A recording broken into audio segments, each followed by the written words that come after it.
Bonjour YouTube, j'espère que vous allez bien. J'ai une question pour vous. Est-ce que ça vous est déjà arrivé qu'en plein milieu d'une couture où tout se passait extrêmement bien, votre fil commence à faire de la grosse merde? Mais vraiment, hein, de la vraiment belle grosse merde. Bien comme il faut. Le fil qui bourre, l'aiguille qui est coincée, le moteur qui peine à avancer. Ça vous parle un petit peu? Eh bien si tout ça vous parle, moi j'ai la solution. En fait, le problème qui se passe, c'est qu'au fur et à mesure que l'on coud, il y a des petits minous, des petits moutons de poussière qui viennent s'accumuler dans le boîtier de canette.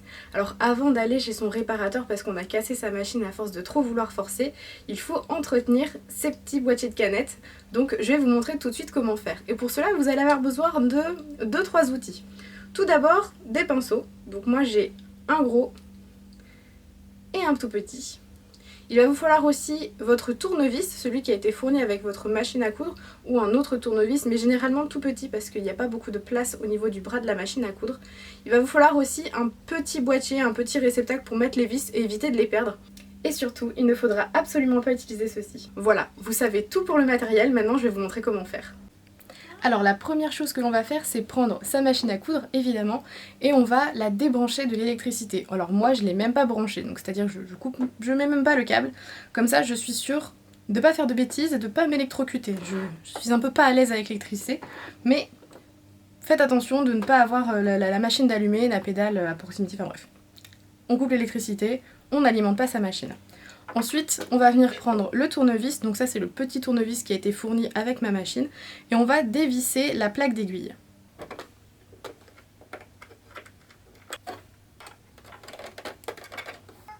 Et pour ne pas perdre les vis, je les mets dans une petite assiette. Ce qu'on va faire maintenant, c'est retirer le boîtier afin d'accéder au petit mécanisme qui va me permettre de désactiver les griffes d'entraînement. Donc ça, regardez sur votre machine à coudre, bien souvent c'est derrière, juste ici.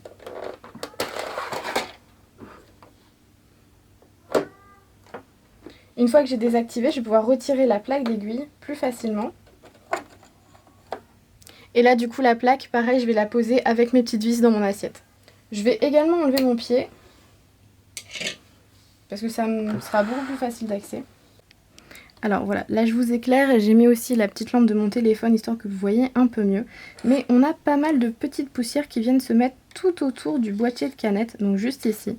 Alors ce qu'on va venir faire, c'est d'abord retirer le boîtier de canette, et avec le pinceau, on va attraper tous les petits minous. Et ça, je le fais régulièrement, c'est-à-dire qu'après chaque vêtement que j'ai fini de coudre, eh bien, je fais ce que je vais vous montrer là tout de suite.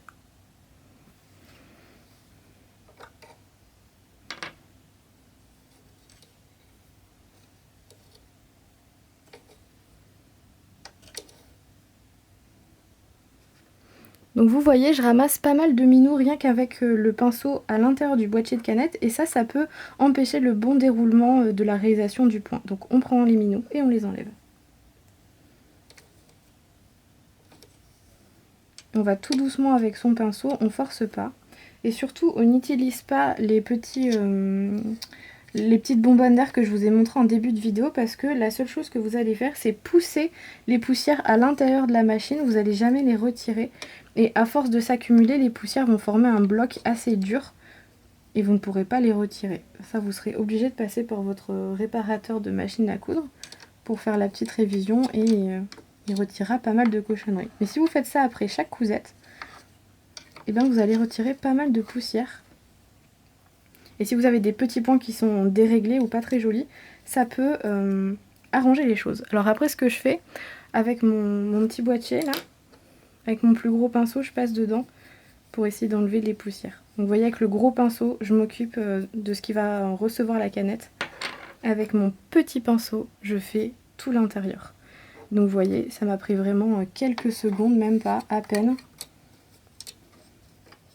Donc vous enlevez toutes les poussières que vous voyez.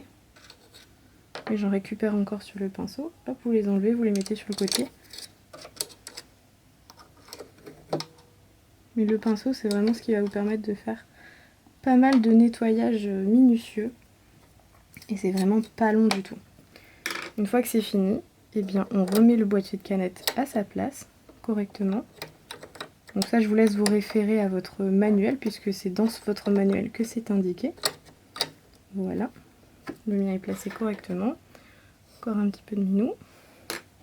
Une fois que c'est fini, on va venir replacer la plaque et on va venir revisser. Bon, ça sert à rien de serrer comme une brute. Je peux ensuite remettre mon pied de biche et j'ai terminé pour le bas parce que maintenant on va s'occuper du haut. Pourquoi on va s'occuper du haut? Eh bien tout simplement parce que quand vous venez passer votre fil pour l'enfilage, votre fil fait des allers-retours ici et il peut se provoquer également des petits minous, des petites poussières, donc on va les enlever. Alors pour ça il faut enlever le bloc qui se trouve juste au-dessus du pied, c'est généralement le bloc où il y a l'accès à l'ampoule. Donc là je vous demande de vous référer à votre manuel pour regarder comment l'enlever. Si vous avez la même que moi, c'est pas très compliqué, je vous montre comment faire. Il faut juste enlever le petit cache ici. Il y aura une vis à l'intérieur et on pourra retirer le cache devant. Petit cache retiré, je vais le mettre pareil dans mon assiette. Et toujours avec le même tournevis, je vais aller retirer la vis qui est à l'intérieur. Je vais venir faire basculer la machine histoire de récupérer ma vis dans mon assiette. Maintenant que j'ai enlevé le petit cache et la vis, je vais pouvoir retirer le bloc qui est devant. Et voilà, c'était pas plus compliqué que ça. La seule chose que je vais faire maintenant, pareil avec mon pinceau, c'est m'occuper. En fait, je vais utiliser le volant, je vais bouger et comme ça vous allez voir tout le mécanisme. Donc je descends le volant et vous voyez, c'est cette barre là qui monte et qui descend. Et bien avec mon pinceau, je vais essayer de retirer tous les petits minous qui peuvent se trouver à cet endroit là. Donc je passe juste mon pinceau, même si on n'a pas beaucoup, je les retire. Alors autant les minous qui sont dans le boîtier de canettes, on les voit pas forcément facilement, autant les minous qui tombent quand on est en train de coudre, c'est quelque chose qu'on voit plus facilement. Donc dès que vous voyez des minous un peu tombés, c'est le signe qu'il faut un petit peu nettoyer. Donc vous voyez, je reste vraiment là où je vois, je vais pas beaucoup plus loin. Je passe mon pinceau, je descends, comme ça me libère des accès que j'avais pas.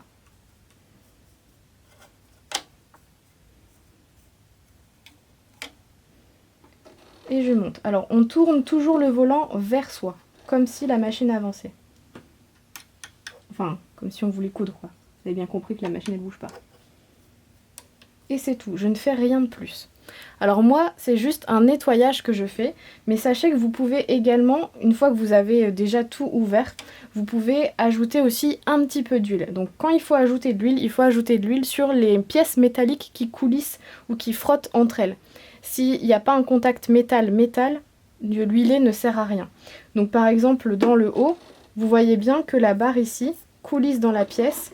Donc on va venir mettre une goutte au niveau de la pièce, comme ça quand elle va coulisser dedans, ça va emmener l'huile sur toute la hauteur. Vous pouvez également mettre de l'huile au milieu du boîtier de canettes. Donc je ne vous l'ai pas montré tout à l'heure parce que là je ne le fais pas. Mais au milieu du boîtier de canettes, c'est quelque chose qui se fait. Même si dans vos machines c'est écrit ne pas le faire, laissez faire le réparateur, huiler, ça n'abîmera pas votre machine. Toujours où il y a des pièces métalliques au contact. Une fois qu'on a fini de nettoyer, eh bien on va faire l'étape inverse, c'est-à-dire qu'on va remettre le boîtier, on va remettre la vis, remettre le cache et on aura terminé. Donc pour remettre le boîtier, je me mets dans le bon sens. Je fais bien attention parce que sur ma machine j'ai un ergot en haut pour bien clipser. Donc là c'est bon, c'est clipsé, ça bouge pas. Je vais mettre la vis au centre. C'est pas forcément l'étape la plus facile, mais une fois qu'elle est enclenchée, on n'a plus qu'à tourner. Pareil, là encore, pas besoin de serrer comme un bourrin. Et je vais remettre le cache. Donc vous voyez, il y a une petite forme pour le cache, c'est un rond avec un plat en bas. Et vous avez également le rond avec le plat en bas pour le petit cache. Donc on met le cache en adéquation. Et voilà, terminé. On peut maintenant remettre le bras qu'on a enlevé tout à l'heure. Et la machine est nettoyée. Et voilà, la vidéo est déjà terminée, donc vous voyez que ça va très vite en tant qu'entretien régulier de machine à coudre. C'est vraiment à la portée de tout le monde, il vous faut juste 2 pinceaux, c'est vraiment pas un gros investissement.